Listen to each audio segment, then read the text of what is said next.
got their money off against the Buffalo Bills on Monday Night Football, straight showed out, walked them boys. Well, we didn't walk them like a dog, but we got the win. Yeah. That's all that matters at the end of the day.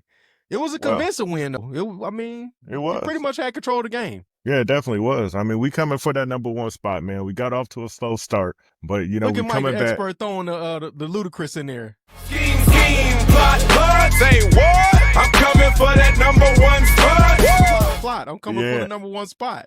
Yeah, but so we coming for it. I mean, we start off slow, but we're getting it together now. You know, we starting to make better plays. We starting to come together as a whole complete team.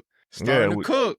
Yeah, we starting to come together as a whole complete team and everything. So we getting it. We're gonna be something serious to mess with here in a little while. Man, this is such a big win for this organization. We haven't normally had anything like this on a Monday Night Football game. So, man, this was great. It always feels great when a team wins, man. I was listening to the radio, and this dude said it was so lit for him that after the game, he went and like hung out at the bar. He left the game, hung out at the bar, and was watching the Bears game, and it was in Spanish. And he said it was so lit that he thought that he could understand everything in Spanish, and the man only speak English. That's crazy. Hey, I mean, he was hyped, man. You know, that's what happens sometimes, you know. You just get hyped. Man, shout out to Bijan Robinson. You know, go to church with me, man. So a good dude. You know, first off, he does a lot in the community. He did the, you know, the backpack giveaway at the beginning of the school year. He's always giving back. And one thing I like about Bijan, he gets a lot of props, and he always gives credit to his teammates, man. That's a rare find. The dude is really genuine like that. But he got busy. Over 230. Yeah. 170 yards rushing and 68 yards, 6 receptions for 68 yards. I mean, that dude, he's incredible. Bruh, that 81-yard play ran through the whole team. The whole team, yeah. Couldn't nobody touch him, couldn't nobody stop him. I mean, that's the biggest run of his career, yo. This guy is gonna be an MVP candidate. He keep playing like this. That's exactly what I was about to say. I mean, he can wind up getting that MVP trophy if he keeps playing like this. I mean, the dude is incredible. He's clearly the best player on our team.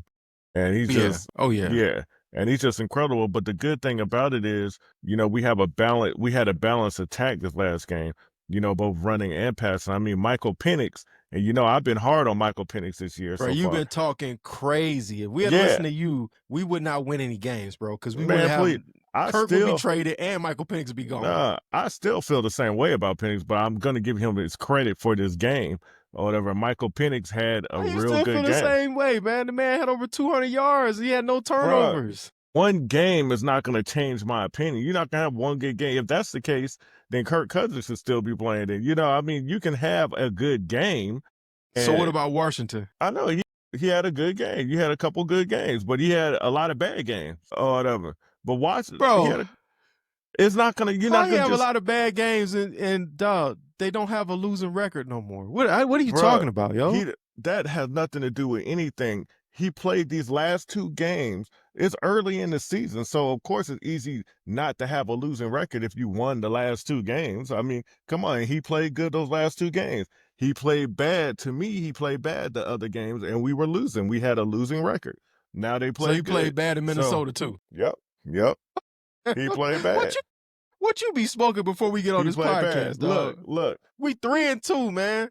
The guy balled out in Minnesota. The game in Minnesota was a complete domination. How you have a bad game? Bro. Like I said, at the beginning, he was playing bad. Couldn't even throw for a touchdown, really.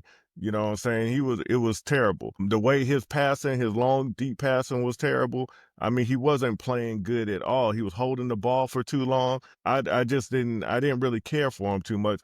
And look, I still have my reservations about him, but that was then, this is now. I'm still giving him his props for this last game, if you allow me to say it. You know, I mean, I just gotta, sometimes you be throwing some backhanded compliments in there, yo. I'll be trying to figure out what you want. I didn't got to finish the statement, so I couldn't even give him the compliment I wanted to give him.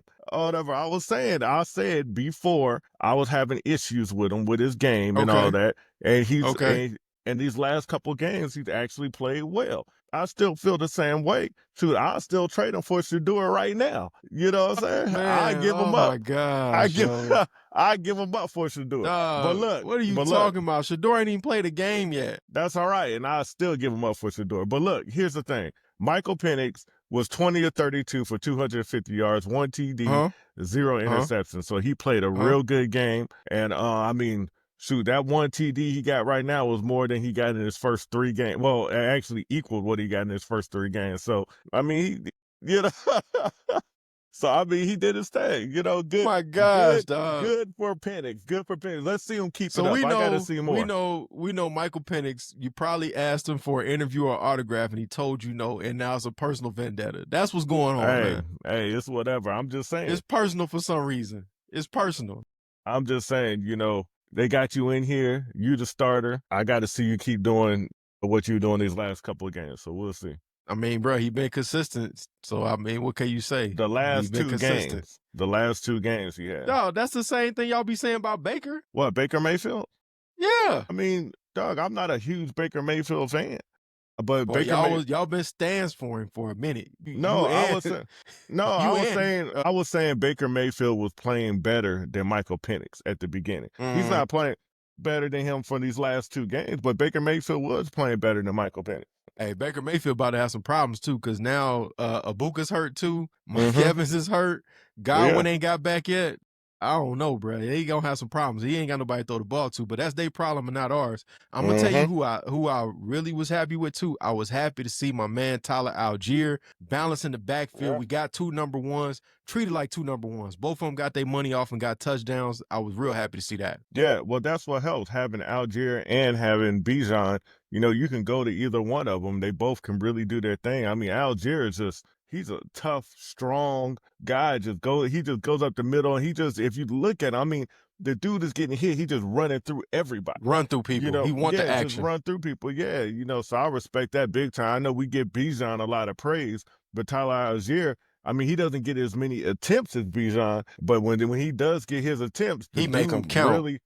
He makes them count. He really does his thing. So, I mean, and I think he really makes it easier for Bijan, and Bijan makes it easier for him, because you got to worry about both of them, and they both run the ball, but they both do it differently. You know, they got different style. Yeah, they got different styles, and they complement each other. And another thing that I like is that, you know, that really helps the pass game too, because you have to worry about the run. So that's what really helps Penix in the pass game. Bro, talking about that pass game, Drake London was out there, bro.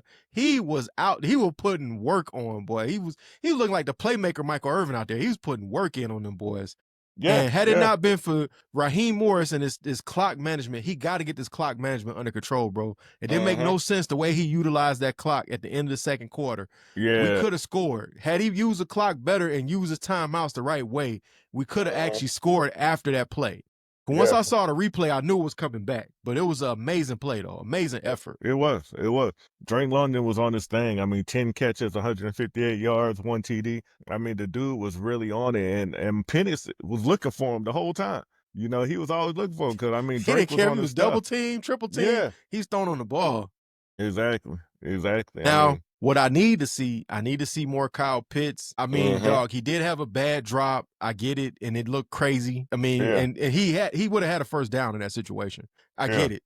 But you got to go back to the guy. It's one mistake. You got to go back to the guy. And I think that's the one thing that's missing. If they could figure out a way to work Kyle Pitts in, you got a 3-headed monster that nobody can account for. Yeah, most definitely. I agree. They got to get Pitts involved. You know, but we've been saying that for a long time. You know, we were saying that last year. After a while, it becomes not the quarterback's fault. It becomes Pitts after a while. You know, because we're saying the same thing. I saw Pitts get busy with Matt Ryan. I saw him get busy with Kirk Cousins. So something is in there. There's some disconnect going on. Well, last year we were saying that, you know, they need to get it. You know, they need to get it to Pitts. Where's Pitts at? And that was with Kirk Cousins. Kirk Cousins was there last year. We were saying the same thing we're saying this year. We were saying last year, and Kirk Cousins was QB1 last year. Well, I mean, you know, after a while, the onus is going to have to fall on Pitts. It's not going to fall on the QB. You also got to throw the guy the ball, though. You got to throw the guy the ball. You got to throw. Maybe he's not getting himself open. You know, I mean, it's a two-way street. It's not just you can't just throw it. This is where, like, in the third quarter, when we started to fade, and we was on the ropes in the third quarter. And that's something else we got to clean out, bro. We got to stop coming out of games cold in the third quarter. That could cost you games. Like, that was ridiculous. And you're at home, so there's no reason to come out cold. When we got in the red zone, I'm looking like, why are we throwing the ball to Cordell Hodge or all these little guys? Throw Yeah. it to Kyle Pitts. The man is a giant out there. Let him get his money off. Yeah. So I didn't really like that. Well, Kyle Pitts, he has to make sure he's getting open. You know, I mean, you can't just throw it to him and the man ain't getting open. So we In the red zone, though, I'm going to give him a jump ball, you know what I'm saying, because the guy's 6'6". I'm going to give him the jump ball. Let him go do what he do. I got you, and I want Kyle Pitts to get off too, but you know, we keep saying that about Kyle Pitts. Oh man, you know, so after a while, the onus is gonna have to fall on Kyle Pitts, and we're gonna have to move on. I'm just nervous that we're gonna be in a situation. This guy's gonna go to another organization and gonna be a monster like everybody thought he was gonna be because he wasn't being utilized correctly here in this offense. Maybe so. We'll see. We'll see. But one thing I do have to say away from Kyle Pitts, what really helped us in this game is our defense. Our defense was smothering them. I mean, we pressured the quarterback. Physical. Whenever we pressure the quarterback, we win. Whenever we pressure them, we win. And then we caused them to have turnovers. I mean, shoot, they were getting flustered. They had penalties. I mean, they were eight penalties for 64 yards. We were doing our thing. Our defense was incredible. Bro, you came up with, 4 sacks and 2 turnovers? And a turnover to end the game at that. Yeah, exactly. Forced him to throw the ball early. And Josh Allen, one of my favorite quarterbacks, I never seen him get hit as much as we was hitting him. Yeah. We was touching him up every time, man. Yeah. It looked like Mr. T and Apollo. I mean, it looked like Mr. T and Rocky in the first fight with Clubber Lang when he was beating the hell out of Rocky. That's what it looked like. I wanted to throw the towel in on Josh, and I like Josh. That's like my favorite quarterback. I was like, yo, throw the towel in. Well, I thought I was watching Ivan Drago and Apollo. Yeah, well, the defense made the difference, man. The defense really made a difference. Yeah, we did great on we played offense well. We did great on offense, but that defense is really, I mean, 2 fumbles, 2 interceptions. That's really what kept us in the game. That's what that gave us the win and everything. So, yeah, that defense. For everybody talking crazy about Terry and his drafting, I'm going to need y'all to be quiet because Terry proved this is why you went and got Pierce and this is why you went and got Walker. It just shows. This is why you went and got Leonard Floyd. This is why you went and got Divine Diablo. Yeah. It's all coming together. This is why you drafted Watts. It's all coming together. You know what I'm saying? And who would think that the Falcons would have a top-rated defense? That's crazy. Yeah, we're like number 1, basically. You know, it's crazy. Don't say it too loud, because we still got to play San Francisco next week. You feel good about beating San Francisco? You feel good about beating Kyle Shanahan? I certainly hope we do. My sister, who I've actually never seen in person, I just saw her on the internet, and we've talked, over the internet. That sounds like an episode of Fix My Life. Yeah, I know. But she's a huge 49ers fan. She's a huge 49ers fan. All on the internet, all I see her talk about is 49ers. So I hope we beat them so I could talk mess to her. Well, here we go then. We'll tell her, hey, in the words of Steve Smith, tell her ice up. Yep. Exactly. Hey, we'll catch y'all on the next one. Like, share, subscribe. Peace. You feel good about beating San Francisco? You feel good about beating Kyle Shanahan? I certainly hope we do. My sister, who I've actually never seen in person, I just saw her on the internet, and we've talked, over the internet. That sounds like an episode of Fix My Life. Yeah, I know. But she's a huge 49ers fan. She's a huge 49ers fan. All on the internet, all I see her talk about is 49ers. So I hope we beat them so I could talk mess to her. Well, here we go then. We'll tell her, hey, in the words of Steve Smith, tell her ice up. Yep. Exactly. Hey, we'll catch y'all on the next one. Like, share, subscribe.